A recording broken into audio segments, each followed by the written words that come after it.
Welcome to the All About You podcast. My name is Sheila and I am your host. In this podcast, I invite everyday people to tell their stories of their travels, passions, and what makes them happy. So if you have a story to tell, please contact me on allaboutyoupodcast@yahoo.com and let's tell your story. So now for today's conversation. Welcome to another conversation on the All About You podcast. Today, my guest is Antoanetta, who is a fine and bespoke jewellery designer. Antoanetta, welcome to the All About You podcast. Thank you so much. Thank you for having me here. It's a real pleasure. I have been watching your videos on YouTube of your jewellery designs and the story of your jewellery career, and the videos you're now making about living in Valencia, our city. Mm-hmm. So, welcome to Valencia. Thank you. So, Antoanetta, let's start at the very beginning. So, you were born in Bulgaria. Correct. In Sofia. So, were you good at art at school? Was that one of your top subjects? Yes, I actually started with theater and drama, so performing arts. This was my original career, so to say.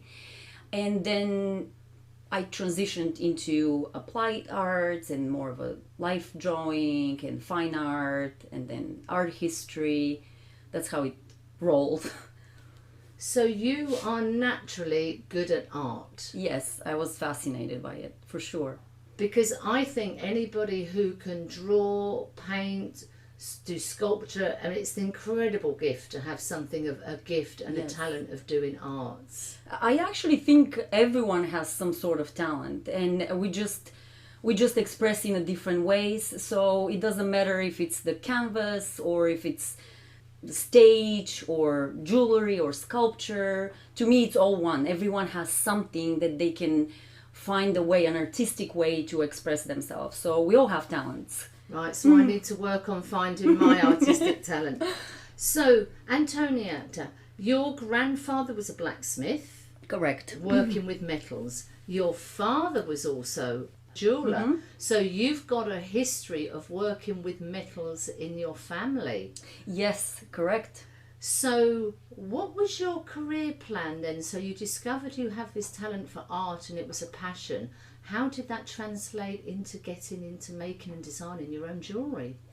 Yes, well, first it started more as a theoretical part. Like I was studying art history, so I was really interested more about conceptual art and how things evolve and how they change, and then being around my father, I was constantly seeing things being made. And later on, I just realized that it is really a miniature sculpture. It is art. It is something that I can possibly make. And when I arrived in the States, I decided to go to the Gemological Institute of America, which is one of the best schools there for jewelry and gemology. And I studied there, and it just got stronger and stronger urge to just evolve and learn more and expand and create my own pieces. Because looking at your website and looking at the YouTube videos, your jewellery is a mix of traditional pieces, for example, like engagement rings, eternity rings. And then you've also got some other jewellery that is just incredible. I mean, the imagination and the styles you have come up with. Where do you get your inspiration from?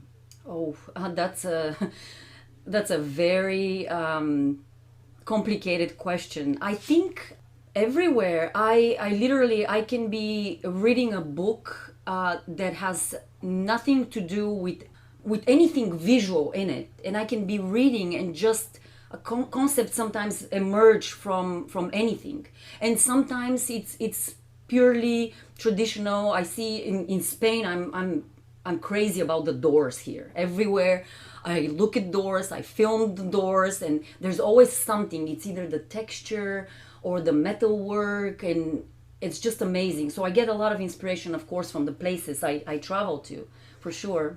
I think it's a very interesting point you're talking about the doors in Valencia. I always say to people, when you're in the city, look up. Yes. Because when you look up, you've got these beautiful sort of wrought iron balconies, these fantastic windows, the old-fashioned street lamps. You would miss an awful lot of incredible things. It's quite old-fashioned in a way, but I think it's absolutely beautiful. It stood the test of time. It's classic.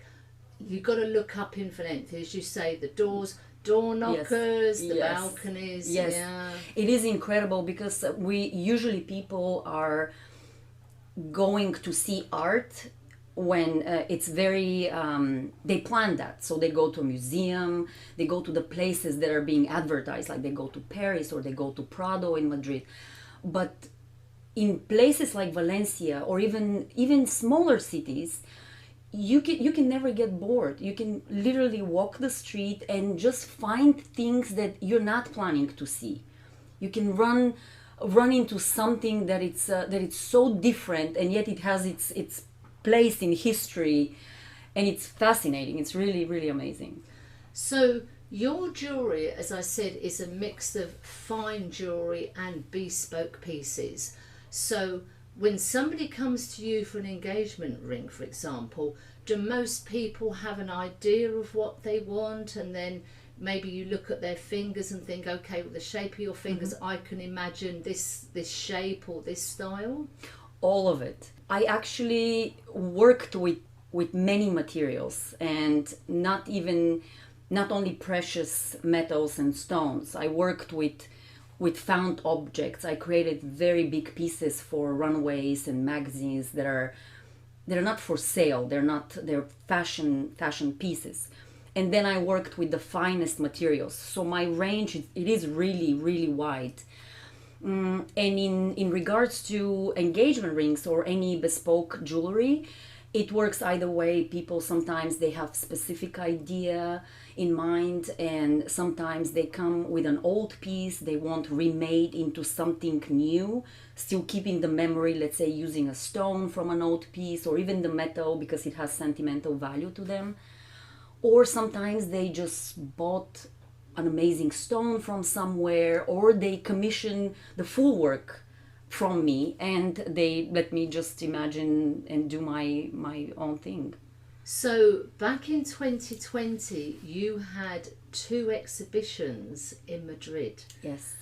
The video is just amazing. It actually made me quite emotional, because in the video you are at the opening night of the exhibition. Yes.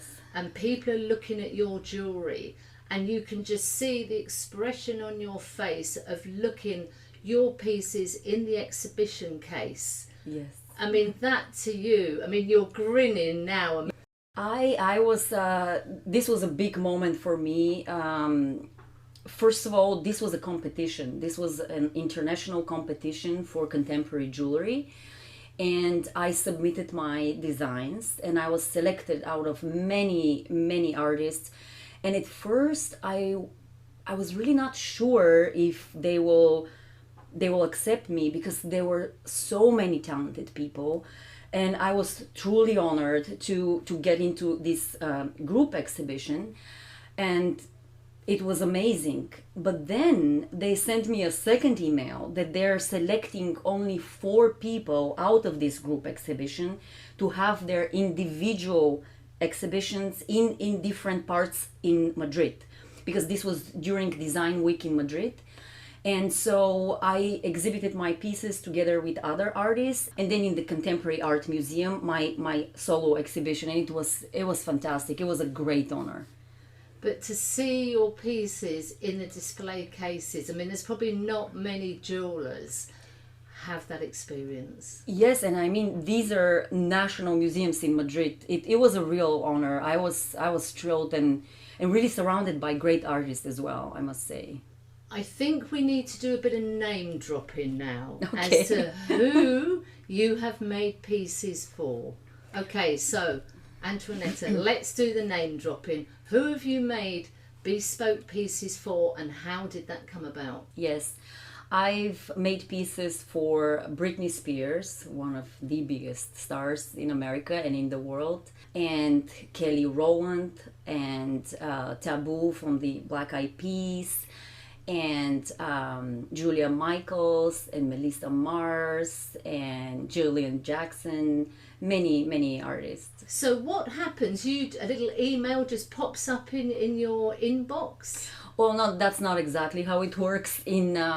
So basically, I was lucky that I was living in LA, where there's so many artists and stylists that work with them.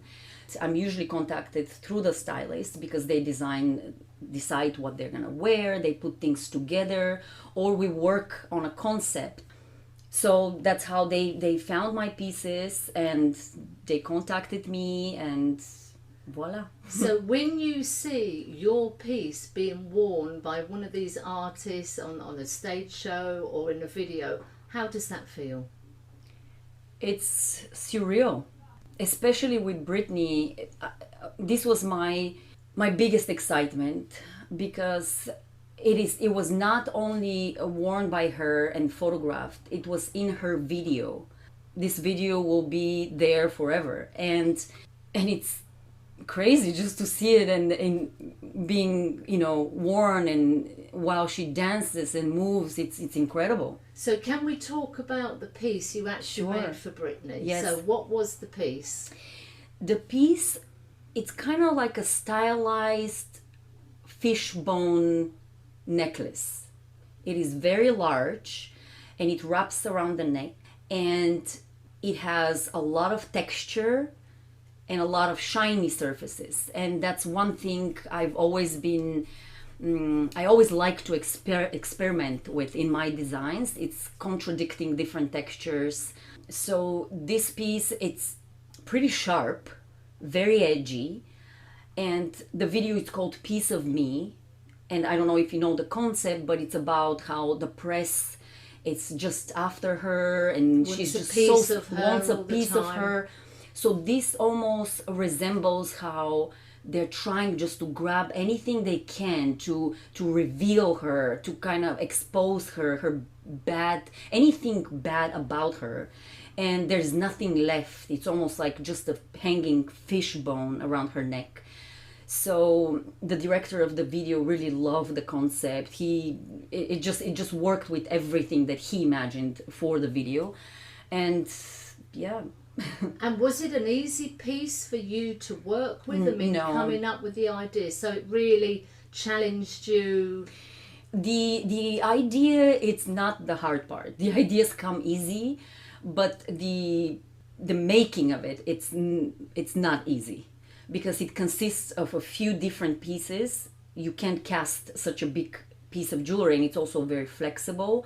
So there's some technical moments that need to be observed when creating this. So it was quite a challenge It was a for you on the challenge. technical side. Yes, yeah. yes. But you were happy with the finished results? Yes, yes. And then when you see Britney wearing this piece of your jewellery in the video... It's amazing. It's amazing. She wore also 2 of my cuffs. It's very fast, but you can see them, yes. Wow. So there were a total of 3 pieces in the video with her. So, okay, we talked about the name dropping and we talked about your jewellery.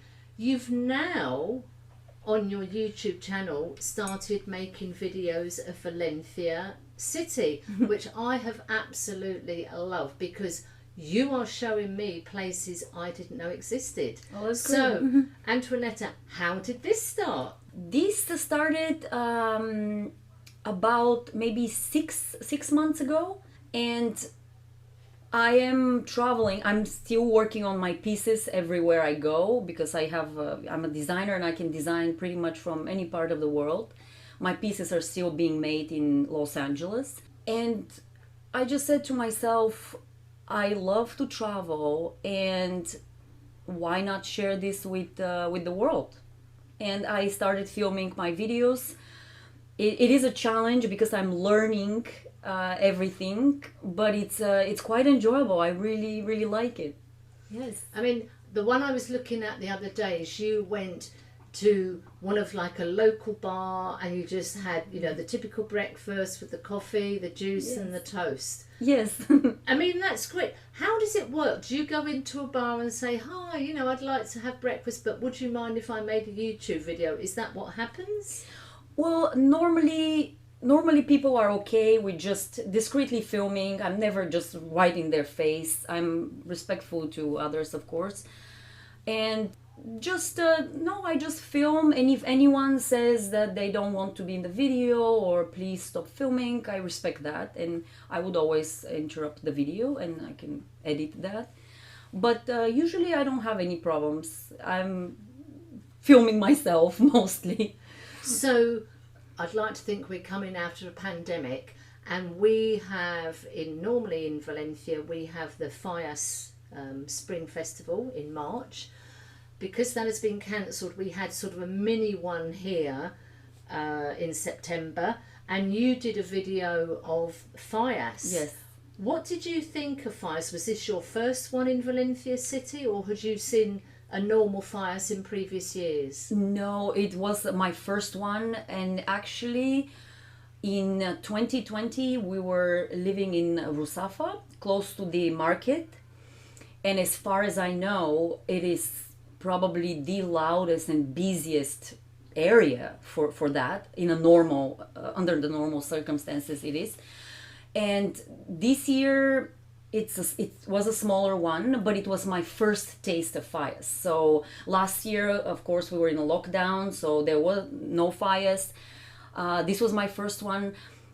It was interesting to see. I think it's very fascinating. The artworks, these Fallas are incredible. Of course, I look at it from an artist perspective, and what it takes, and the time, and the effort, and just I'm even surprised how the city it's organizing everything and cleaning after the whole fiesta. It is really, really interesting. But I don't know. When the big ones happen, I don't know if I'll be able to stay. I just don't enjoy the crazy fireworks if that goes on for a week, every day, all day. And I have a little dog also that is getting very paranoid about the noise. But it's for sure very interesting to see. I mean, for people that don't know about Fallas, this is our Valencia, this is our main celebration, and it's from the 15th to 19th of March. And there are lots of different activities going on, but what happens is huge structures are made of sort of local people or local politicians, and these structures can be sort of 3 or 4 stories high, and on the last night, the night of the crema, they get burnt. So we have thousands of tourists come in the city, we have firework displays, we have parades, so many things go on. I mean, if you just look on YouTube, put in Valencia Fallas, Fallas, it'll bring up the mascleta, the ofrenda, all different things. And I just think for somebody who really has never sort of seen a traditional full-blown Fallas, even the sort of the mini one we had is pretty spectacular. It is insane. And another thing that really got my attention, it's how close people are during this time. And Spanish in general, we know they're very warm people, but during their festivities you can really see how they come together, they eat, they work on the costumes, on the Fallas, on just getting things done so they can bring the best they can, and they have their little competitions. And it is, on one side it's sad when they burn the Fallas, but on another hand the symbolism behind it, it's brilliant, because you know you're getting rid of the old and welcoming the new. And in Hinduism, they have something similar with building the sand mandalas that are very temporal. They just last until they build them, and that's it. And then the dust goes away. So we probably just need to look at from that point of view. So, Antoanetta, what's the best thing you've found about Valencia? That it always surprises me in some way. And it is a big, small city. It has the charm of a small city, but it's larger, and I like experiencing everything every day, and maybe that's the most fascinating, that there's always a moment or something to surprise you. Yeah. Here. I mean, I think your progression from your YouTube channel, starting with the jewellery, which I think was going about 4 years, and then the last 6 months you've gone on to Valencia as well. What are you working on at the moment with jewellery? Have you got any projects you can tell us about at the moment? Yes. I actually expanded and added 2 more pieces to my Siberia black line, the same line that I was in Madrid with at the exhibition, and I added 2 more pieces that were selected for another show in China, in Beijing. And I was going to go there, but and I've never been to Asia, so I was super excited about that. But they have crazy restrictions, so they were not letting any tourists to come there. Even with the letter through the gallery, they wouldn't let me go there. Or I have to stay like 14 days in quarantine, and it kind of messes up everything. So, but I will be showcasing these pieces soon. And there is a possible show coming up in Valencia. Yes. Yes. It's going to be a show, solo exhibition, but I will keep the details just yet. I won't reveal everything because we're still in contact with the gallery, but it's going to be something fantastic.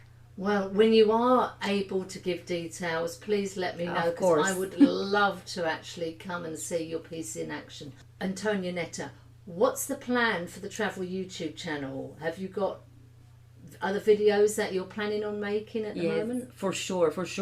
The next stop is Madrid, so I'll be in Madrid for a few days, and I'll be filming there for sure. And then we'll see. I will probably go down to Malaga and Marbella again and explore some more, and some other smaller cities on the way, which I've never been to, and possibly some Scandinavian countries for the winter. Right, so you've got a lot going on. You've got hopefully an exhibition in Valencia, which would be just fantastic, and then more travel to Madrid and some of the Scandinavian countries. Yes. So you're going to be busy. Of course. You're going to be busy. Antoanetta, it's been a pleasure having you on the All About You podcast. Fingers crossed this exhibition, because I do love looking at jewellery, so for sure. Fingers crossed. Thank you so much for having me. It's been an honor being here, and I will definitely give you the details. Yes. Fingers crossed, fingers crossed. Antoanetta, thank you very much for being a guest on the All About You podcast. Thank you so much. Thank you. I hope you have enjoyed the conversation. Don't forget, if you have a story you would like to tell, please get in touch.